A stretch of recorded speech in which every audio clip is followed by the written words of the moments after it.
I'm going to let the speakers introduce themselves. We're going to start with Kai Lee from REVOLVE, who's been one of our most popular speakers for years. He's going to kind of open up with a little bit, kind of following on what Jose started the day with, was just a little bit of where are things at, but we're going to really look at profitability, which is, as you heard from Jose, it can be very challenging to run profitable e-commerce businesses internationally, but the leaders are doing it. So after Kai, we're going to have Agustin Farias, who has not spoken at GELF before, although I've chased him for, 4 years, but so it's just awesome that we're opening up, and then Matthew Cannon's going to join us from Reach for a panel session. Thanks again to everybody for joining us. And Kai, I'm going to let you come up, and I think you've got the slide advancer, so I am going to exit stage left. Thank you, Kai. Thank you. I guess I was standing here. My name is Kai Lee. I'm with REVOLVE. I've been with REVOLVE for 6 years. Prior to REVOLVE, I spent 5 years at Amazon ShopUp in different international roles. Today, I will share our journey in international expansion. Here we go. So we started international, like many other business, roughly about 12 years ago. When customers knock on the door, they said, we want your product. We turn on shipping. At the time, it was USPS. There was no DDP. There's no duty calculation. It was simple as that. But only 6 months later, we started to see the world in color. That we're seeing this heat map. Could be your traffic from different part of the world. Could it be orders? Could it be your customers? But my favorite one is per capita search volume from different part of the world. The search volume of your brand name. So that's I use search volume as a proxy to measure demand. So we selected about a few dozen markets that we felt that have high potential, and we started a journey of localization. Our goal at the time was extremely simple: that we want to increase conversion. We're looking for immediate returns. We've been in localization for the last 10 years. We only started into the last stage of international expansion. Personally, I believe that's the holy grail of international expansion. You're really making strategic investment into a market that has the depth, that will have the potential to grow to $50 million, $100 million in the next 5 years. But you're really putting money in now, and you will not be able to see it a couple years down the road. To see the return a couple years down the road. Back to the stage 2, the middle stage, that when we started thinking about localization, that we're trying to figure out what are the features that should we develop, and also how should we prioritize those features. We looked into customer journey. So this is a simple one. It's more like a simplified version of it. It basically shows a customer's touch point, first touch point of each session, from the first time she got on the REVOLVE site until she finally been converted. Now we can tell that she came to our site on February 11th. That it's almost close to midnight. She was on her phone. She was through a social channel. We know she came in through a social channel because the tracking code will put it down. We know she's using the app because there's no referral URL. And the second day, she came back again this evening on a different device. And then this time, she actually went to a search engine, directly searched for REVOLVE because she found us interesting yesterday, and today she wanted to look up for a REVOLVE website. So there for about 2 weeks of time, she came in back and forth from all different backlinks from almost all the channels out there. She finally signed up to our email. And another week later, she finally made her first purchase. There's a lot of interesting things here, right? She's active on all devices. She went through all the channels, but the one that really begging for the question is what's really costing that 3 weeks long time for conversion. There's a long list of features that we implement over the years. There are some ones that are really simple. For example, language, that we now offer 10 different languages other than English site. I think 2 weeks ago, we just launched Arabic site.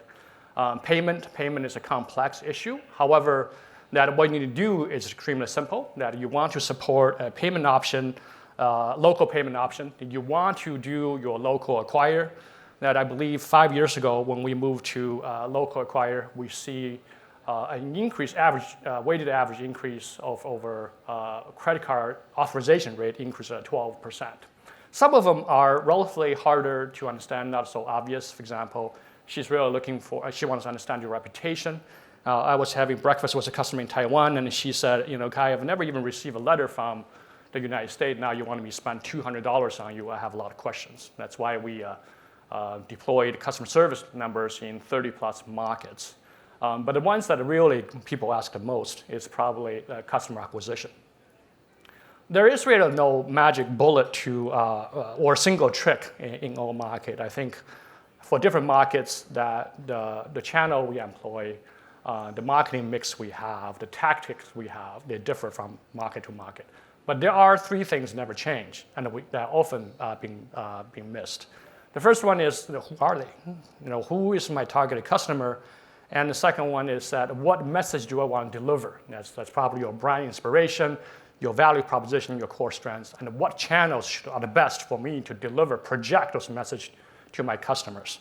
I remember the first time when talking about customer profile, oftentimes when we go to a different market, we're really looking for the twin sister of my home market's customer, which is most times wrong. I remember 10 years ago when I joined this large e-commerce company, the first day of my job, I walked in my office, there's a piece of paper on my desk, and telling me my assignments, that's Kai, your first assignment is taking over luxury fashion business into China, and then went on for a page to describe customer profile. And it says, hey, her income is $150,000. She lives in large cities. She's a fashionista. She owns the Spotlight. And while I was reading it, I realized they're not describing a customer in China, rather they're describing a customer in the United States. So I pulled out my SQL. I think it's another person earlier before here talking about Amazonians that we write our own SQLs. I pulled out the customer's shipping address and mapped that to a rental value. From there, I was able to tell how much they're making. They're not making $150,000. They're making $30,000, $40,000. I devote my breakfast anywhere I travel to my customer. I still remember the first time I met a customer in Shanghai that I could not find her because I was in the restaurant looking for that person who owned the Spotlight. Then finally I found her. She showed me her purchase from us. It was a handbag. That was her hint of fashion. So your customer profile will change when you go to a different market. And then when we go to a different market, we need to redefine over core strengths as well. As a retailer, we carry 800 brands. We ship everything from Southern California to 150 countries around the world. That in the US, we're extremely proud of our service. That we do 2-day free delivery anywhere in the US. Los Angeles, we do free same-day delivery, free returns anywhere. But when I think about my service strengths as a retailer, when I go to a market like Australia, there's no way for me to compete with Iconic in Australia or Samsung Fashion in Korea. They provide a much more flexible service. They do same-day shipping. They do pickups, drop-offs, which we cannot provide. But at the same time, that when you go to a different market, for most cross-border business like us, one of the biggest strengths we have is accessibility. We're providing a product they cannot find locally. If you think about a customer in Sydney, if there's a piece of dress she can find on Revolve at the same time she can find in her local store, she's going to walk to her local store. She's going to try it on. She's going to walk away with confidence. She's going to enjoy it immediately. Instead of waiting for 3 days, 3 business days that for me to ship from Southern California, and she's going to miss her weekend party. And also if you go to markets like Asia or South America, that you will see authenticity that's become a huge thing you can brag about. Those should be part of your message that you want to deliver to the customer. And we want to select channels that's best fit to deliver those messages. Some of them are complex. You probably want to have content.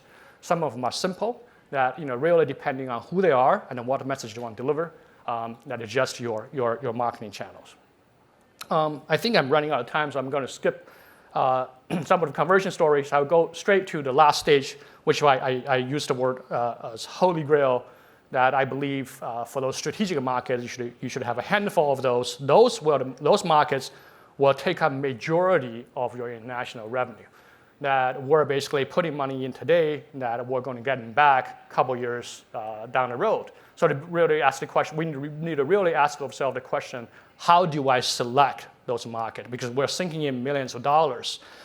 There are basically three things I use to select my strategic market. One is product fit. We want to make sure those products have a fundamentally fit with the market. We definitely don't want to sell sand to Arabians. That for a retailer like us, we carry 800 brands. My product measurement is relatively straightforward. I take a set of products that are the best representation over styles. I call them index. And then I measure the revenue share of those index products in different parts of the world. The higher, the better. The market depth, so we're putting in money in now, that we want to make sure the market is big enough for us to grow that in 5, 10 years. And the last one, retention, is the one we often miss. That when we think about going to a new market, we're so excited building a market plan, we put all the monies into it, and we forget that the retention, the importance of retention. When you think about when we go into a new market, that at the beginning, mass majority of revenue come from new customer. Now, 3, 5 years down the road, when that market becomes mature, that really flips, because then the mass majority of revenue coming from the customer you acquired in the past. So retention is what's really give that compounding growth. That's when we think about going to a new market, while we're thinking about marketing, we should invest into retention out of get-go. The last one I talk about, we have a staged approach, and every stage we use the data we acquired from the past and try to go into the next one. When we select over strategic investment markets or strategic market, we want to understand from the data we collect about retention rate and the product sales from the past stage. But is it really staged approach, or is a iterative approach? That I think that is a iterative approach. As over localization effort as we increase over investment in localization effort in the world, the color of the world also change. You will see more markets start to show in. I would say 10 years ago, we probably only see Western market. We see Australia, UK, Europe. But today, we start seeing South America, we're seeing Middle East coming online. And at the same time, more and more market we can push into that strategic direction. Thank you.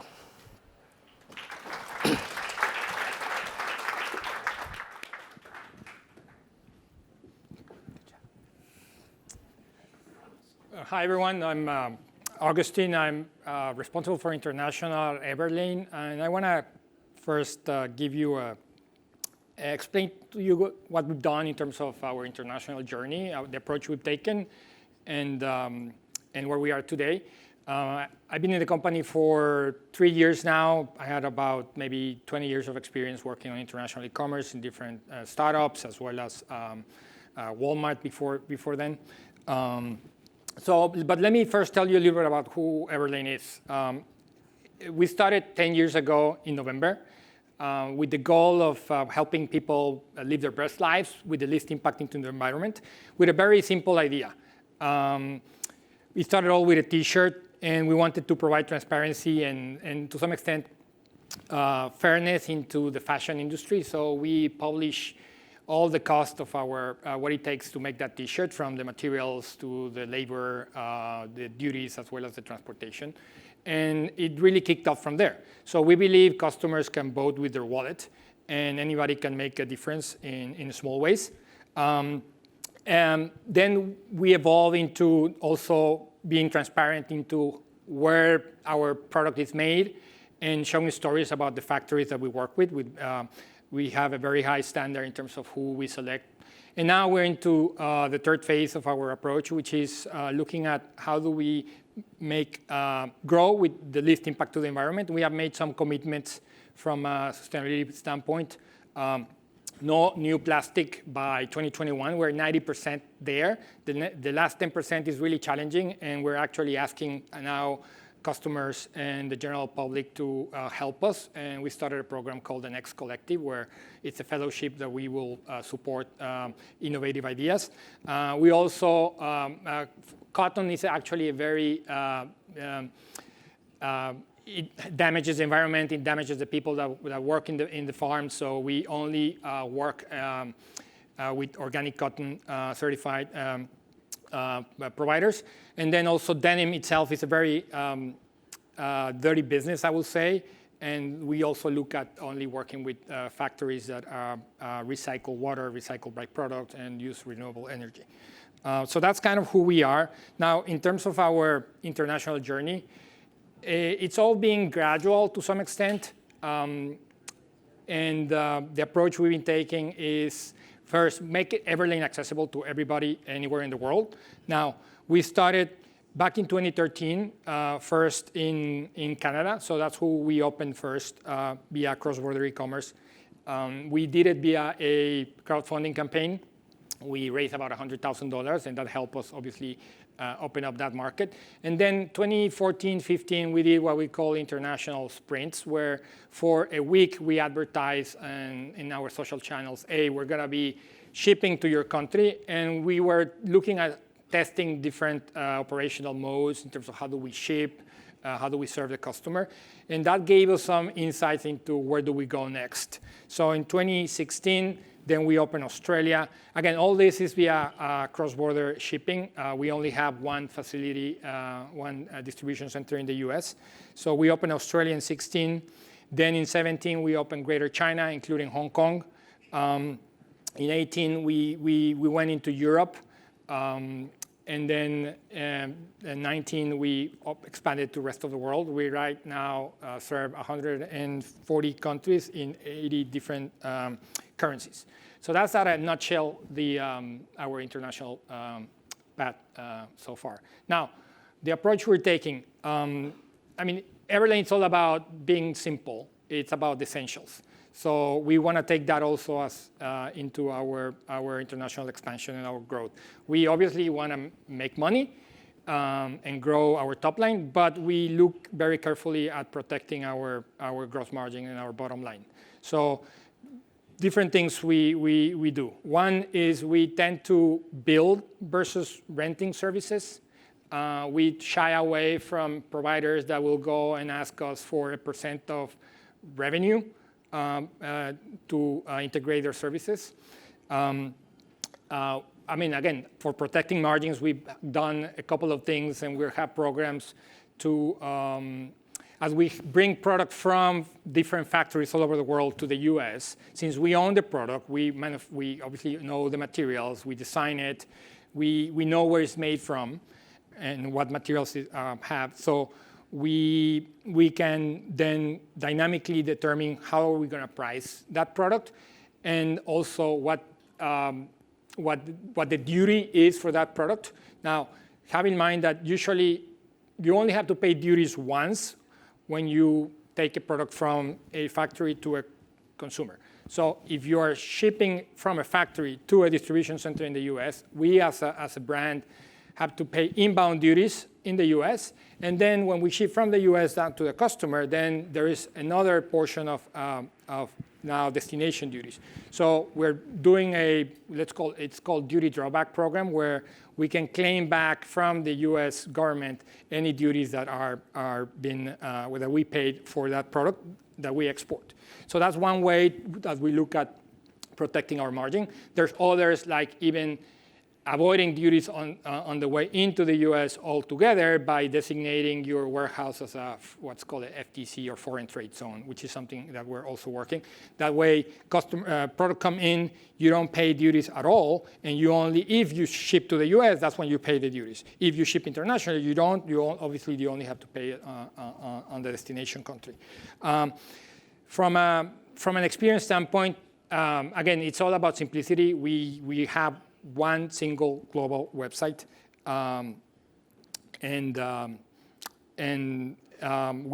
we try to keep the experience as close as possible as the experience for the US customer. And so we do a couple of things. We are starting to offer, we offer free standard shipping, what we call, after a certain amount of the order, and a reduced express shipping rate also if a customer gets to certain items on their cart. We have embedded into the product price that duty that I just mentioned to reduce the sticker shock at checkout for transactions in different markets. Like in Canada, we embed the duties, but not the tax. But then in the UK and in Europe, we're embedding both duties and tax into the product price, so the customers see one one price altogether. With the help of our Reach, our partners, we actually built a foreign exchange engine, which allows us to look at the 80 different currencies that we transact on and see fluctuations and determine at what point do we need to adjust our price to offset for that FX change, either up or down. If the price of, I don't know, the exchange rate of the euro comes down to the dollar, then we will bring our price down, and the customer will see that. Also, with Reach, we're looking at more local payment options. We are right now about to launch Klarna, which is buy now, pay later, in European markets, and that will also help us open up for more customers. And then, I mean, lastly, once we have all these things in place, that's when we start investing more in performance marketing, PR, and different influencer programs, right? We have those running in Canada. We're doing them in the UK and Australia, as well as in some other countries in Europe and in Asia. And that's all I have. Thank you.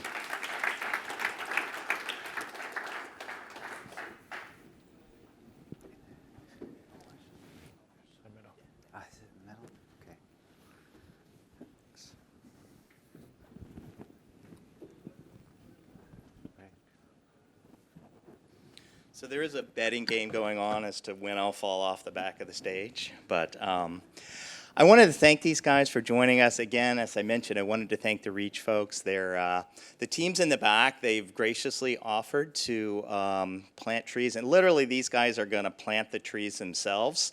So there's a whole social media thing to come that will deliver with the on-demand programs. We'll watch these guys dig holes and plant trees. So for every scan, they're gonna, is it $50? 50 trees, excuse me. So please help these guys out. You can see them in the back of the room, or you can go to their booth. So let's get Matthew involved here. Matthew, thank you.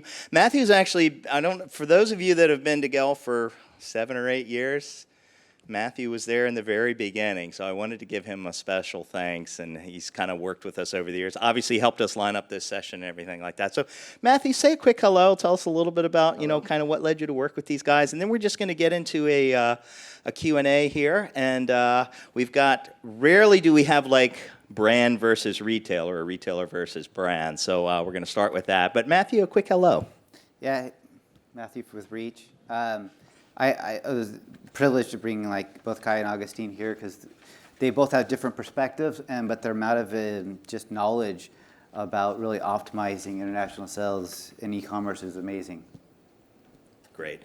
So Kai and Agustin, during the some of the prep calls, we had this, there's a difference. In fact, it's been interesting. Over the years, as we've seen the GELF community grow and evolve, we did really start out with retailers, and then we saw less and less retailers, especially in places where marketplaces are dominant, like China.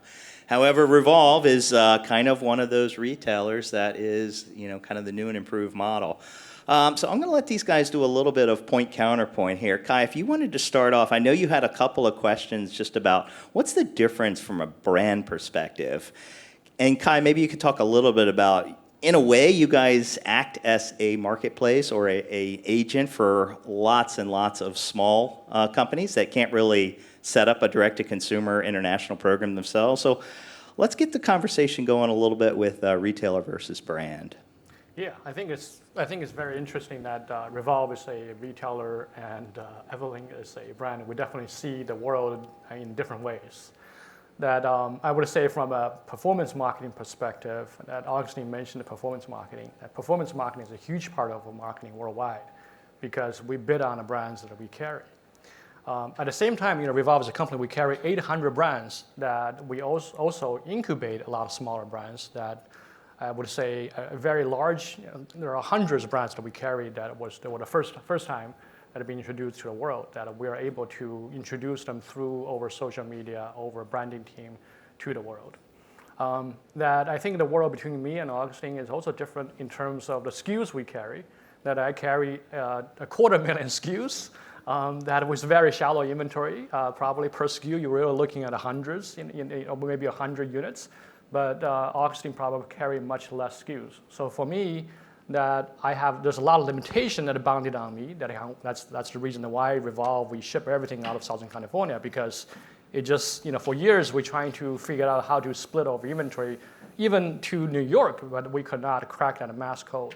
But for Augustine, they may have a completely different approach because they can have much depth in terms of inventory, that they may choose to have local hosting products versus a Revolve that were limited in many ways. Counterpoint. One thing that has struck me is obviously when you control the brand, especially with some of the sustainability initiatives you guys are doing, you have much more control, whereas Kai is, maybe some of the suppliers have different ethos, if you will. Tell us a little bit about, kind of the brand perspective. Yeah, I mean, to be honest, and I've worked at big marketplaces like eBay and Walmart even has a marketplace. Managing a brand is much more easier in that. You're mentioning, we don't carry that much inventory. That much SKU breadth. So, and we own the product. We know where is it made, and when you're carrying product from other brands, oftentimes they may have some distribution limits and that you cannot necessarily offer a particular item in your website to a customer in a particular market because they already have a distribution agreement in that country. We don't have that issue. We can sell. Other than maybe challenges that we may have in some places about the intellectual property and then brand that we use, we don't have that issue. We can open up any market that we wish or we want to based on consumer demand. So in that sense, it's much easier. It's definitely an issue that's one of the, every month I will have calls with brands. They were talking about, we want to have regional pricing, we want limited distribution. There's definitely some of the disadvantage coming when it comes to brand. But we do have control, or there are ways for us to encourage brands to provide more sustainable product. For example, we start putting badges on the website that are saying, hey, those are sustainable product, and we will actually feature them more over social media and that. In terms, I think another difference between retailer and brands is that we have a lot more lever to drive traffic, and also that retention rate is a lot more important to us.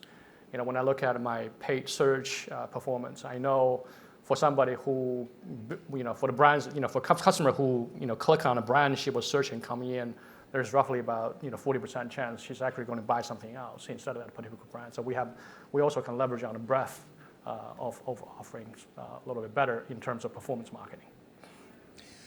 You talked a little bit about the buy now, pay later. Matthew, is that something obviously it's something we've all been hearing about, you'll hear about throughout the day. Can you tell us a little bit about, when people come to you guys, what are some of the alternative payments that they're looking for and some of the different changes that we're seeing? Well, buy now, pay later is extremely hot in the market, but it's very fragmented across the world, where Klarna is very popular, I would say, in Europe, and then you have Afterpay in Australia, and then all kinds of different ones popping up everywhere. Even more where they're even paying retailers and brands a bunch of money just to get on there. But one thing that they don't really look at is the complexities of just offering it, but then really localizing it in every market. I can't tell you how many retailers and brands I see in the US that are offering, say, either Klarna or Afterpay, and they're advertising it the entire way through the checkout, and then they actually get to the checkout, and then say, it's not available for Canadian customers, or it's not available to European customers. And there's just like setting up local acquiring and different things, there's all these barriers that retailers and brands have. So that's where we kind of help them is what is the best practice from beginning to end from that customer journey when they come onto the website, and then which payment method should you be offering, and really making sure it's streamlined. Because it is a giant world of now, it's like the hot thing, and where do you go and how do you do it? But there's once and it works really great at domestic, but it seems to break down international if you don't do it correctly. I mean, Kai, Augustine, have you guys seen some of those challenges? Is that something that you're planning for? I mean, what we've heard is, it's like it works really well, and conversion does go up quickly. Yeah, I mean, we have, as Matt mentioned, we offer already buy now, pay later here in the US, but we haven't been able we're about to launch actually with the help of Reach internationally. But one thing we're doing, as Matt mentioned, is making sure the customer can see that value proposition even much earlier during the funnel. And when they're looking at a product, they can see what are the options. And the good thing about some of these providers is that they offer installment payments, they offer deferred payments, they offer even some sort of credit, which for us, I would say, given our average order basket is not that high, it doesn't necessarily, some of those options are not necessarily that relevant, but still, if you're looking at a millennial customer in some markets where they don't necessarily have a lot of disposable income to buy a new pair of boots or a jacket, giving them the option to pay in installments, it's great. So we have great expectation, and as I said, we're about to launch Klarna with the help of Reach, which for us is great because we're already integrated with Reach. We use them for all these other payment options locally, as well as the currency conversion, and this is just another one. We want Alipay as the next one. Okay. Yeah, got it. I think that for Matt, I think that another advantage is what Augustine mentioned, that is that you carry you are able to enable a seller with multiple payment options across the world. For buy now, pay later is particularly, it's like you said, it's fragmented. You see Afterpay, you see Klarna in Europe, and then you see Tamara in Middle East, just all over the place. No one is really dominant across the border. Another thing, it is expensive. I mean, they charge a lot of money for a retailer like us. Our margin is a lot thinner compared to a brand, right? Significantly thinner than a brand. So we're very conscious on margin front. But one thing that I think we felt buy now, pay later is beneficial. Not only it increase revenue, but I think most importantly, what I want to point out is that they help us to increase auth rate because they are able to see transactions from many different retailers, brands, as we are only focused on that set of customers that we see. So they can really quickly able to detect fraud a lot better because they have more repeated purchase, as we have less that ability. So across the board, we see that pay now, pay later provider, their auth rate is it's a couple percentage higher than what are we willing to let go. Yes, they're with all the wars going on right now, they're extremely aggressive. They just look at this as a customer acquisition, exactly, and they're taking a lot of risk. But one other thing is too is also really looking at the brands, the retailer's business model, and maybe like, well, how do you have returns set up? Is it very costly and stuff? Because there's a lot of nuances where Klarna in Germany, like the people that use Klarna and like it and pay later in 30 days, it can actually tick up your return rate. Just because you're attracting a certain type of customer and that's how they're used to it. So you have to keep looking back. You don't have to look at me. You have to just make sure that there's nuances, because when you talk about like profitability, you may have a higher conversion rate, but if it affects your bottom line later on, you have to be very conscious of that. Yeah, I mean, that was one thing we saw. Obviously, the pandemic accelerated the last laggards to come online, and especially in markets like Southern Europe and things like that. Did you find any kind of disproportionate amount of these, kind of late to online adopting the pay later model, or is it not something that we've really been able to kind of detect at this point? Even for Klarna, they're a dominant player, but we're really talking about Nordic countries. I think they moved to UK. I think now they started Spain, and mainly because the competition from Afterpay. But it's a rapidly growing model, but still there's a limited area that offers it. The reason it's growing so rapidly because the business model and also technology stack behind it to enable it is relatively simple. Mm-hmm. That's why there's so many smaller venture startups going into this particular market. So we've got about 5 minutes left, and at this point, I do have more questions here, but I did want to kind of engage you guys. If there are any questions or anything like that, just feel free to let us know. And I think Bree has got the mic again. Hi, I'm Juliana, head of marketing over at Flow Commerce. We're also do cross-border. I had a question for you, Augustin, about holiday coming up.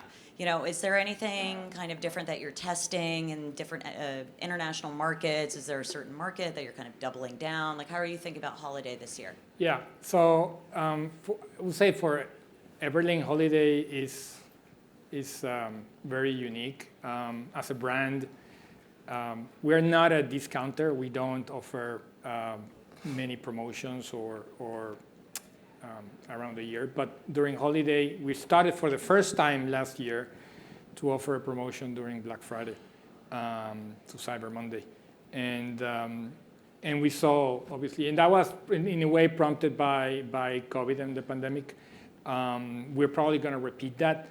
And what we see that international customers who buy from US brands kind of know that time of the year, and they are looking for what's happening here, and they come and gravitate to our online sites.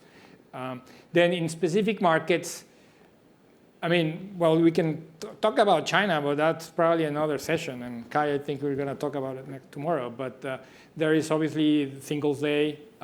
We participated in Singles Day over the last couple of years through Tmall, and that was a big success. We're now evaluating our China strategy going forward. But and there are other events that are going on around the world. But as I said, typically we don't necessarily discount or promote that much. But in fact, we use that time of the year to see how the brand can give back to the community and to organizations that are supporting causes similar to ours. So we have something called Black Friday Fund, so where we donate part of our profits to different organizations that support causes that we are aligned to. Yeah. Thank you. Great. Hayne? Am I on? No. Can you hear me? Yeah. Yes. I'm getting no echo. That's weird. All right, sorry. Hayne Shoemate, Mauser Electronics. Now I can hear it. And I really appreciate the contribution you guys are making. It's rare for me to hear from companies that are more similar like mine. One big warehouse shipping globally without a heavy retail footprint, that kind of thing. Really helpful. My question is about local support and how important you feel that is. I think there was one comment made that you were hiring local support, but is it necessary to be able to answer these questions about transactions and product and shipping in the local time zone with people that are native to that language or not? We definitely have support different languages. We have 30 customer service phone number in different markets, but they're all routed back into the U.S. We have extended customer service hours. We think it is important to have local customer service. In terms of logistics, even though we only ship out from one single warehouse from Southern California, however, we do have 6 return facilities around the world across 4 different continents.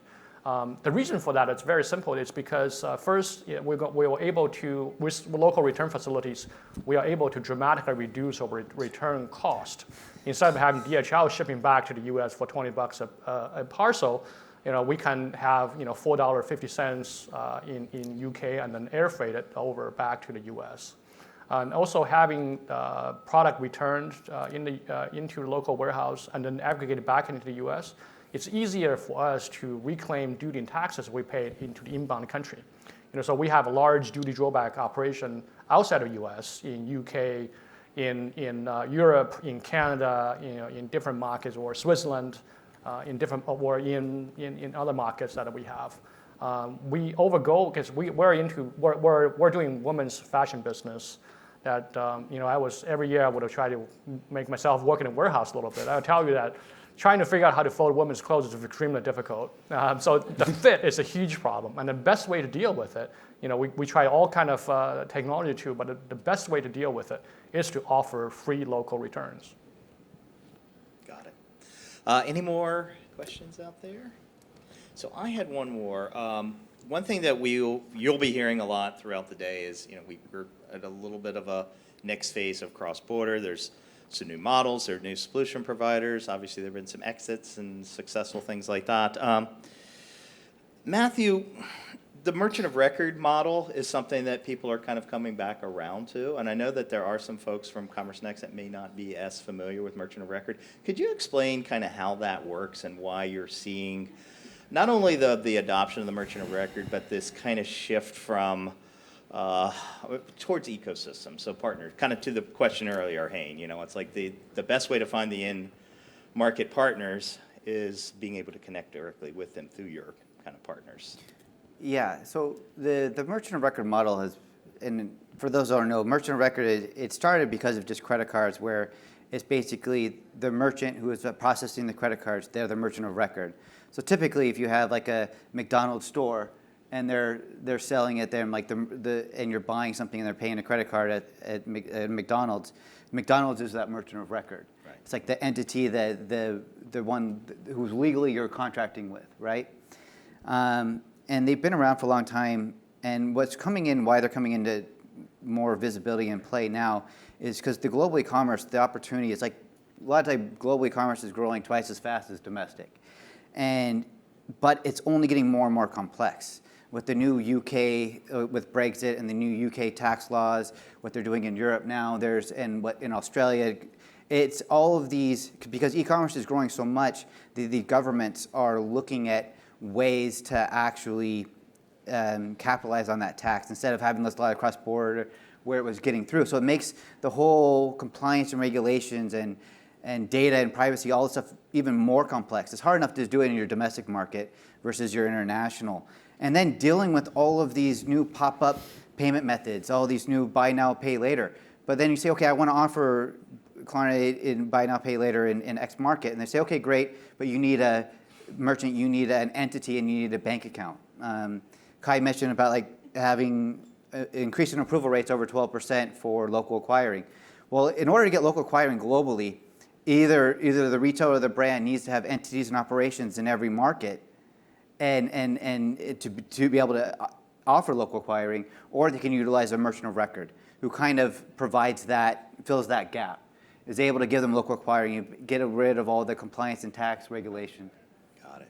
But it goes much more detailed than that. That's just kind of Yeah, so go plant a tree by talking to the guys Yeah. at this.